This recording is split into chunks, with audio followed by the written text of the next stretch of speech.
to the boys. So, boys, let's talk. It is a literary masterpiece. And today, all our analysis is going to be based on that. It's not just about being cool or being good or being enjoyable. No. Let's talk about the narrative structure.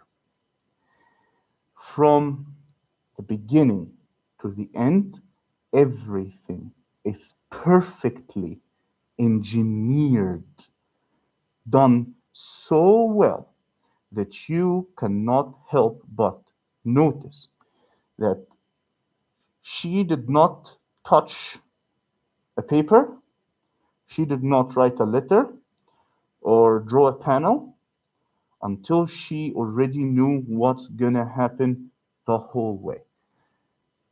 The writing, the narrative is of someone who knows what's happening next, not improvising, not getting attacked on Twitter and changing where the story is gonna go, not getting provoked by audience and just killing off a character. No.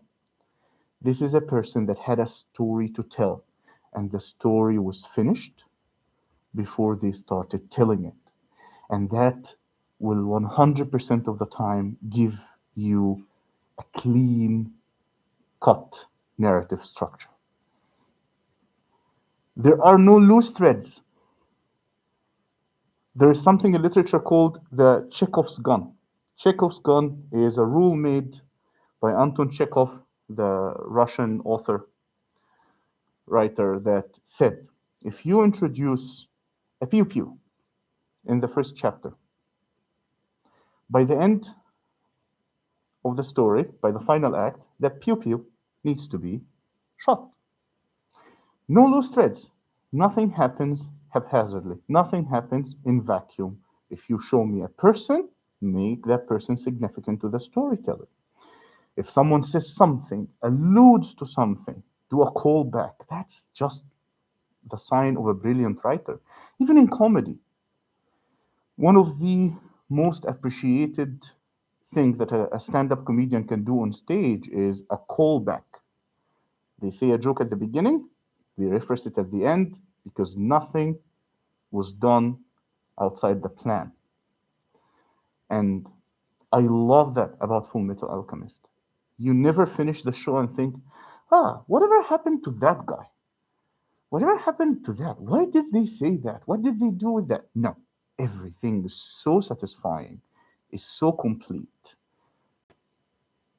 And that's just something that you have to respect. The philosophical resolution, because at the end of the day, we are not writing a children's story. Even though shonen is by default for teenage boys, but the great Hiromu Arakawa said, I'm not talking to boys.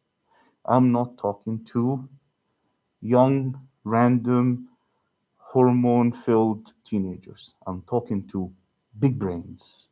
I'm talking to the people of the future, and I will treat them as such.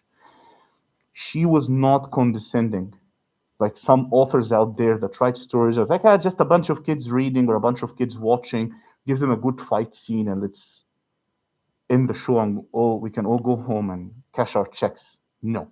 She respected you, she respected me, and she wrote for us like we should be written for. She appreciated that we have brains, and she gave us a story that had a philosophical question and in the end had a philosophical resolution. She did not just play with your emotions and ideas and morals and leave you hanging. No, she did not. No, she did not. She made sure that by the end, there was a lesson to learn. There was something you can walk away with. Just like Edward and Alphonse, you walked away learning a lesson. You walked away understanding what was going on. And let me tell you, not everyone can do this. I'm not even talking about manga and anime. I'm talking about classic literature. I'm talking about big names like Christopher Marlowe. I'm talking about Lord Byron. I'm talking about a lot of names. Shakespeare, not all of them succeeded 100% of the times in giving you a philosophical resolution. Some of the immortalized works of literature that we study and teach and learn about in universities will leave you hanging. And at the end, you will question everything. But Fullmetal Alchemist Brotherhood, the anime for kids, did not do that and succeeded perfectly.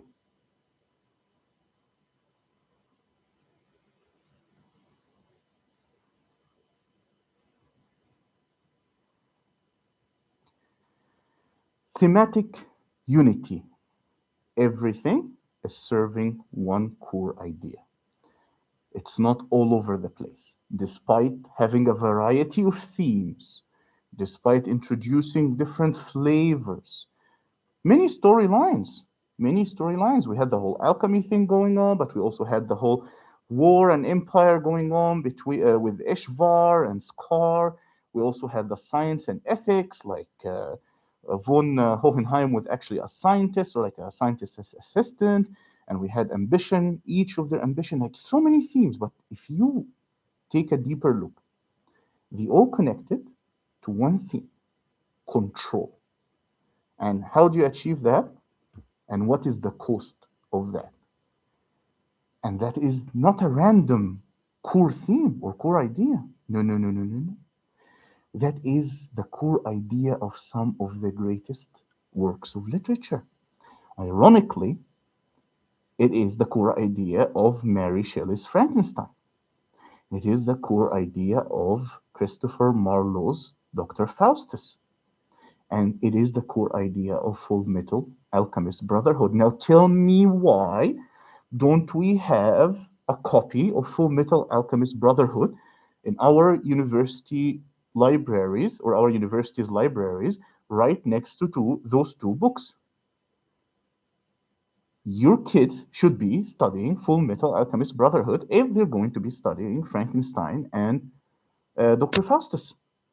I say this with more than almost 2 decades of experience in the field of literature, and this is an objective analysis and an objective opinion that this does not belong only in shonen, no disrespect to shonen, or on some random top 10 anime list. This might be the number one complete, most complete work of literature that you and I were alive when it was released. And let me remind you how ironic it is that the boyest of boys of story, the broest of bros of stories, was written by the great Hiromu Arakawa, who is a woman. Why am I saying this? I am saying this to prove that when she was writing, it did not come from a place of random passion or emotions, that she's a bro and she's just writing it and she wants to make this cool. No, no, no, no. She was calculating. She was like a sniper from outside. She's like, I'm writing a story about two brothers. And it should appeal to all the bros out there. She studied bros. She studied you and me. She studied the mentality. Everything was calculated.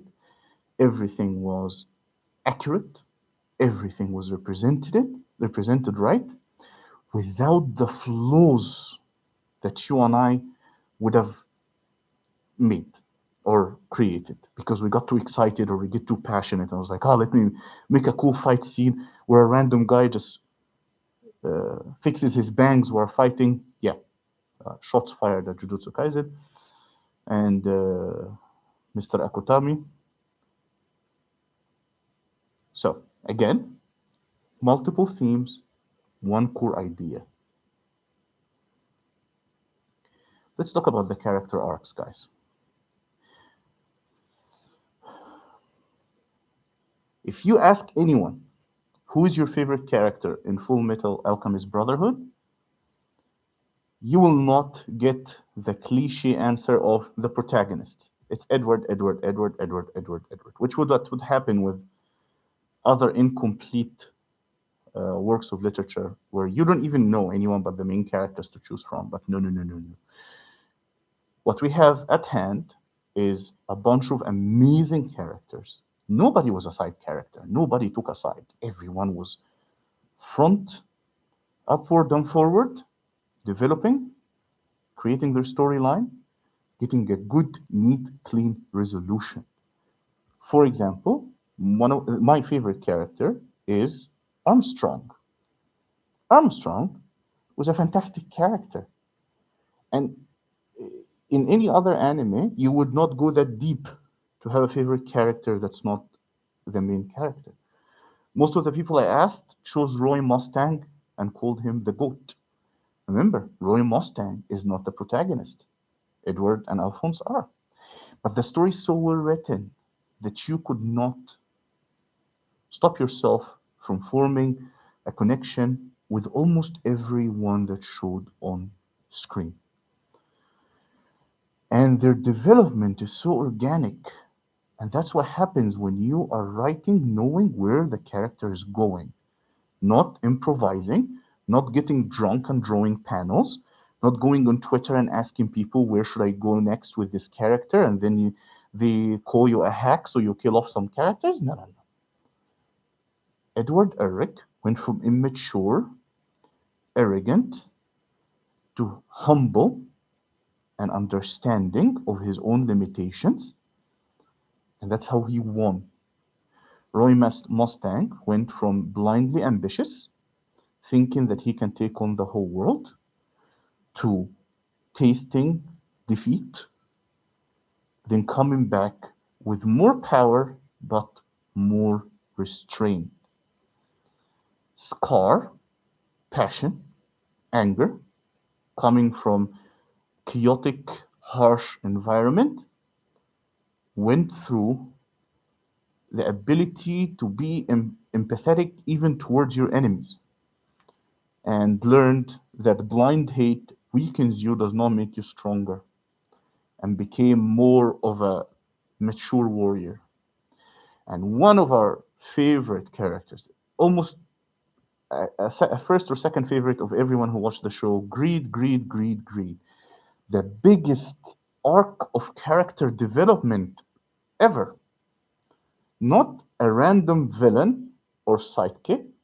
No, one of the main villains in the rogue gallery, as you want to call it. One of the seven sins. Yet learned about sacrifice, from greed to sacrifice. Because this is not random. Hiromu Arakawa actually believes that greed is not by default a bad thing. It's just bad if you are greedy for the wrong things. Yet, if you control your greed towards knowledge, towards success, towards human development, it is something worth studying. Let me zoom in, guys. I think I'm blinding you with this small font. So let me know in the comments, in your opinion, my fellow literary experts who are building the discourse with me, and one day people will quote you and reference your comments. Which of these characters or other characters in the show do you think had the best character development or the best organic character development, or you felt that you related to that person's character development? For me, it is like the person that I totally relate to is Scar. I am always tempted to blindly hate a group of people or a whole culture or so on. And as I matured, as I grew up, I learned that that only kills your perspective and kills your cause, whatever it is.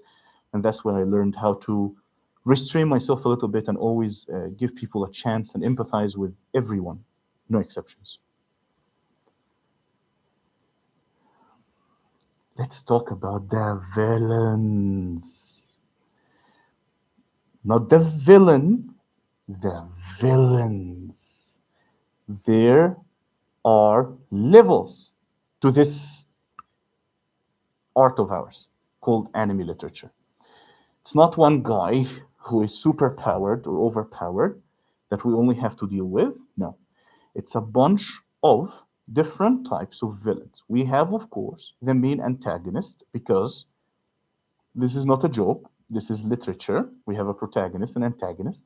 But just like on the protagonist side, we have other characters that are extremely important. On the antagonist side, we had multiple levels of villains, and they were extremely well represented in the Seven Sins. Because the Seven Sins are not random villains, it's you and I, my friend. Especially when we're teenagers and watching that show, we were all the Seven Sins combined together. We were all proud and lustful and lazy. God knows I still am. A lot of these things I am gluttonous and lazy. That's a story for another day. That's a salaryman lore that we can discuss later. So you faced yourself.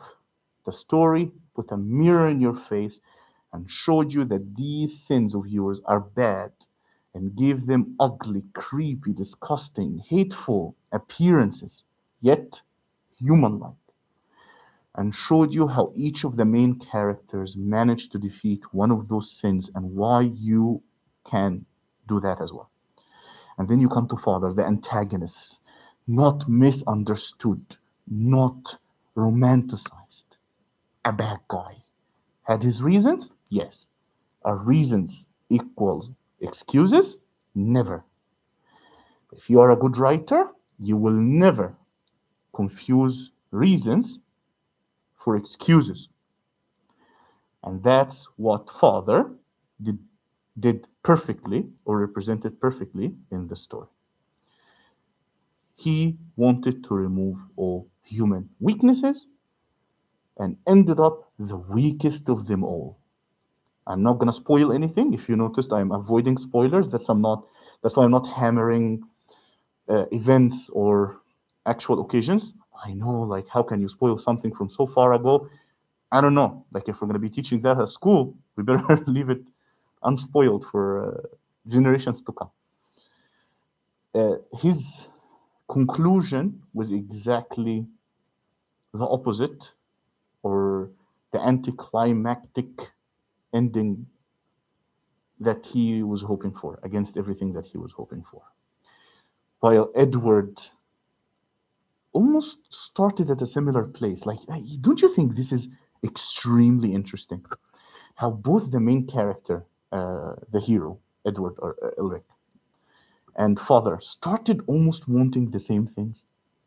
Didn't both of them want power? Didn't both of them want control? Haven't everyone in the story? But what is the difference? Edward learned to love his flaws and weaknesses and imperfection and accepted them. Father could not make his peace with that, and we know how it ended for both of them. World building. World building. Two of my favorite words. Because what are we without decent world building? How can I immerse myself?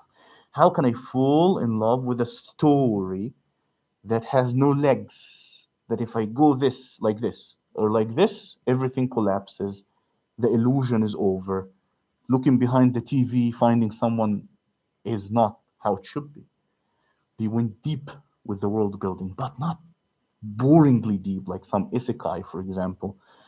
Don't get me wrong, isekai is a great genre, but I also find it a little bit lazy when it comes to just propelling you in the story instead of throwing you into the have to put you in someone else's POV so you can imagine yourself and so on. This doesn't need to. This throws you right in there. Everything is very well structured. And if you don't believe me, just take Full Metal Alchemist Brotherhood. Go back to our world building videos that we made and apply the three principles that we learned about, and you will see that it stands on its own feet.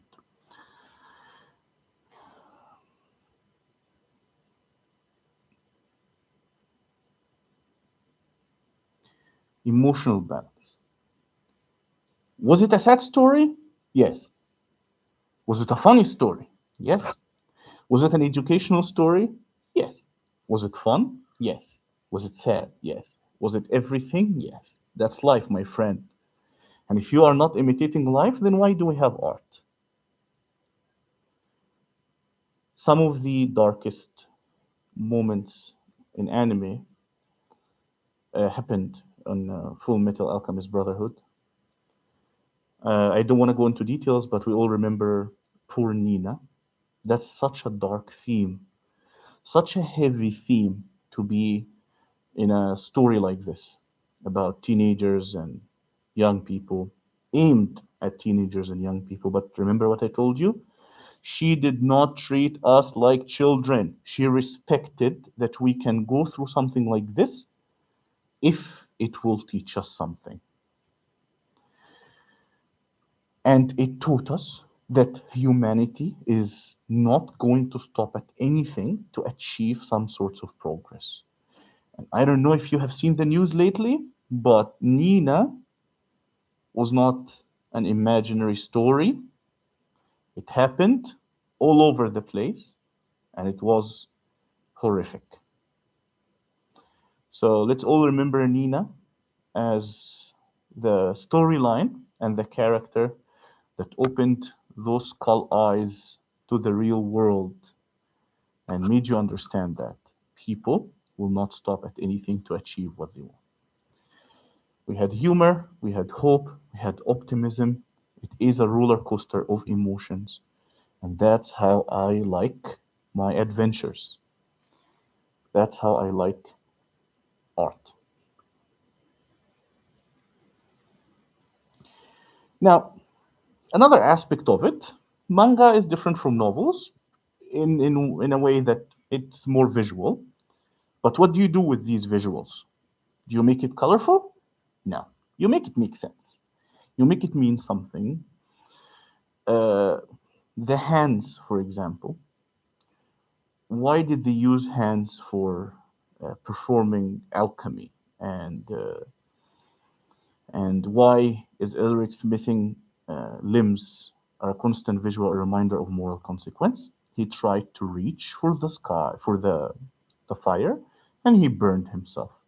And that is very good symbolism that Edward was experiencing, him and Alphonse, not just him, experiencing the whole story without their strongest instruments, which was basically their body parts, to show also like difficulty and so on. The doors and gates. How big, how heavy are they? How huge they are? Yet, how easy it was to go through them once you got the point, once you were able to answer the question. And last but not least, two words that all of our people generation anime fans know: equivalent exchange. Alchemy is based on equivalent exchange. You gotta give, you gotta take. But come on, that's not alchemy. This is a masterpiece lesson in life. You go through the whole animation, hearing the words equivalent exchange, equivalent exchange, equivalent exchange, being programmed to understand that real life requires payment. That if you want something, you'll have to give something equal in value. Don't expect free rides. That's why people who watch and understand this anime or read the manga will at least have it at the back of their heads not to expect charity and expect like equivalent exchange. Now, moral clarity. Remember, we had a video about morally gray characters and morally gray villains and why they are not good, and even morally gray protagonists that just ruins my experience. I want someone to root for and someone to root against. It's not that difficult, guys. It's not complicated. It's the football match principle. You can't watch a football match for the love of the game, even if you love the game. You have to cheer for someone. You find a reason to cheer for someone. So give me some reasons. But don't make it bland. Don't make it too simple. Don't make it good guy, bad guy, butt heads. No. Make it complex. Give the good guy some power.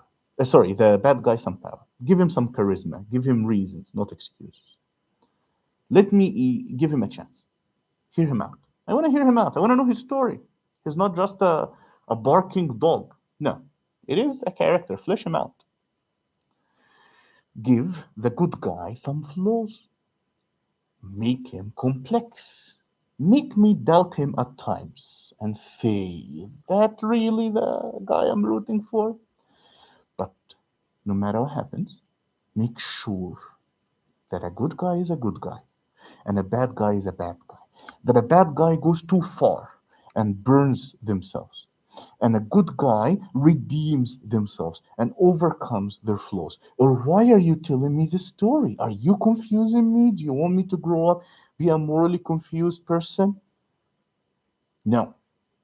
Do you want to tell me that bad people win and good guys lose? Well, it does happen, but that's not why I'm here. I am here to be satisfied literally. I want a good conclusion. I committed to your story from beginning to middle to end, and the ending needs to pay off. You owe me.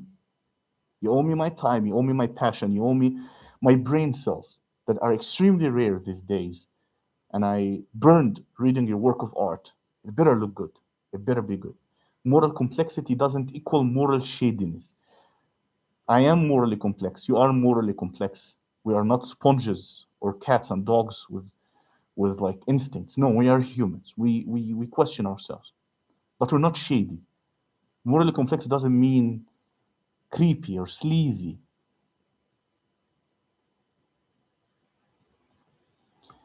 The beautiful ending. The ending was beautiful. And what I love about this analysis today, by the way, agree or disagree with taste, that's different from what we're doing today. Today, we are being objective. You can hate anime, you can hate everything. Hiromu Arakawa can owe you money that she didn't pay back, and you would still have to agree that boxes are being checked. Feel free to disagree in the comments, but I'm dying on this hill. I'm very democratic when it comes to other videos. but this hill I'm dying on. This hill I'm actually, this presentation I'm gonna take later to some snobby literary experts that say anime is for kids. Yeah, it is for kids. Awesome kids that grow up to be awesome adults. So who cares? The ending was satisfying because philosophically we got our answer, learned our lesson. We accept our weaknesses, and that's what makes us powerful. Characters. Each character got a satisfying, fair, cool arc ending. Political, the whole like struggle that they had, the armed struggle that they had, and imperialism and top dog versus little puppy situation that was happening with Ishvar got resolved. And God, don't I wish that can happen in real life with what all that's going on? You see, this is a timeless story. When it was made, we were not going through what we're going through right now in the world. But you can take it and apply it right there. Everything will fit. Even the goddamn desert. My God. Emotional, the stakes land with full weight. I like that. The stakes did land with full weight. When you were happy, it was for a good reason, as we can see in the picture. When you were sad and you cried, it was for good people. And when you got passionate and cheered for Papa Mustang, it was because he deserved it. One last thing before I go. What makes Fullmetal Alchemist Brotherhood the most complete work of literature is that the audience, you and I, we did not compromise. We did not have to turn a blind eye to make it cool, or say, it's okay. No, no, no. This was a fantastic business transaction. I will read your story and I'll watch it, and you will treat me with respect, and you will give me value, entertainment, and a story that will live forever.